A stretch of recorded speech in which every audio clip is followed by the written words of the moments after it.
ইরানে ইসরায়েলের হামলার কার্যত একটাই উদ্দেশ্য ছিল, তেহরানের সামরিক শক্তি চুরমার করে দেয়া। সে কারণেই ইরানের পারমাণবিক স্থাপনা ও ক্ষেপণাস্ত্রাগারগুলোকেই লক্ষ্যবস্তু করা হয়। ইসরায়েলের দাবি, এই কাজ তারা শতভাগ সফলভাবে করেছে। তবে বাস্তবতা বলছে ভিন্ন কথা। ইরানের ক্ষেপণাস্ত্র কর্মসূচি বহাল তবিয়তেই আছে।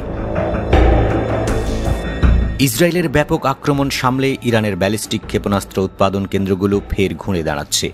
যদিও ইসরায়েল এখনও দাবি করছে, তাদের নির্ভুল আঘাতে ইরানের দীর্ঘদিন ধরে গড়ে তোলা ক্ষেপণাস্ত্র শিল্প কার্যত ভেঙে পড়েছে এবং বহু পারমাণবিক কেন্দ্রও বড় ক্ষতির মুখে পড়েছে। কিন্তু আন্তর্জাতিক গোয়েন্দা তথ্য বলছে, চিত্রটা এখন ভিন্ন। ইরান নীরবে আবারও সশস্ত্রীকরণের দিকে এগিয়ে যাচ্ছে।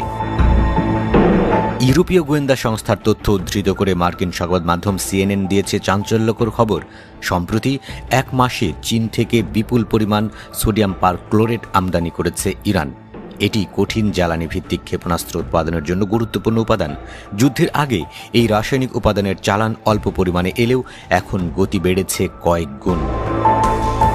সোডিয়াম পারক্লোরেট ক্ষেপণাস্ত্রের জ্বালানির প্রস্তুতিতে প্রধান উপাদান।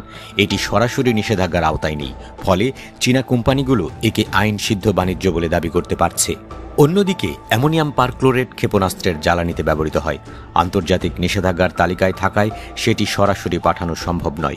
তবে ইরান ভিন্ন উপায় অবলম্বন করছে।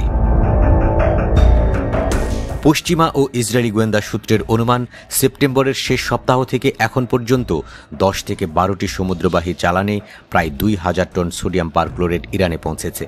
ক্ষেপণাস্ত্র বিশেষজ্ঞদের মতে, এত পরিমাণ উপাদান দিয়ে কমপক্ষে 500 ব্যালিস্টিক ক্ষেপণাস্ত্র তৈরির জ্বালানি প্রস্তুত করা সম্ভব।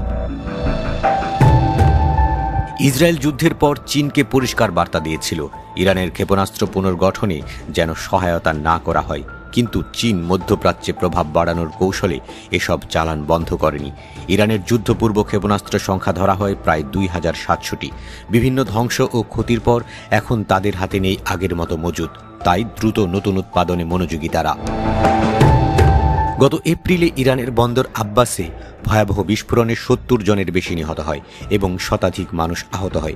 পরে জানা যায়, সোডিয়াম পারক্লোরেটের ভুল ব্যবস্থাপনার ফলেই ওই বিস্ফোরণ ঘটেছিল। ইসরায়েলি নিরাপত্তা কর্মকর্তারা বলছেন, এখন পর্যন্ত উচ্চমাত্রায় ইউরেনিয়াম সমৃদ্ধকরণ বা সরাসরি পারমাণবিক অস্ত্র উৎপাদনের মতো কার্যক্রম শুরু করেছে এমন প্রমাণ পাওয়া যায়নি। তবে কিছু কিছু সন্দেহজনক নড়চড় আন্তর্জাতিক পর্যবেক্ষকদের দৃষ্টি আকর্ষণ করেছে। আন্তর্জাতিক পরমাণু শক্তি সংস্থার প্রধান রাফায়েল গ্রোসি জানান, তদারকির বিভিন্ন ক্ষেত্রে ইরানের অস্বচ্ছতা দেখা যাচ্ছে এবং কিছু স্থানে অস্বাভাবিক মুভমেন্ট লক্ষ্য করা হয়েছে। তবে তিনি এটিও জানান, পরমাণু অস্ত্র তৈরির মতো সমৃদ্ধকরণের প্রমাণ এখনও পাওয়া যায়নি। ইরান বর্তমানে প্ল্যানেটরি মিক্সার নামে পরিচিত বিশেষ মেশিনের অভাবে ক্ষেপণাস্ত্র উৎপাদন পুরোপুরি পুনরায় শুরু করতে পারছে না। এই অস্ত্র ছাড়া প্রয়োজনীয় জ্বালানি উপাদানগুলোকে মেশানো সম্ভব নয়। যদিও যুক্তরাষ্ট্রের প্রেসিডেন্ট ডোনাল্ড ট্রাম্প দাবি করেন, যুদ্ধে ইরানের সব কিছু ধ্বংস হয়েছে। তিনি সতর্ক করেছেন, ইরান পারমাণবিক কর্মসূচি পুনরায় শুরু করলে যুক্তরাষ্ট্র আরও শক্ত প্রতিক্রিয়া জানাবে।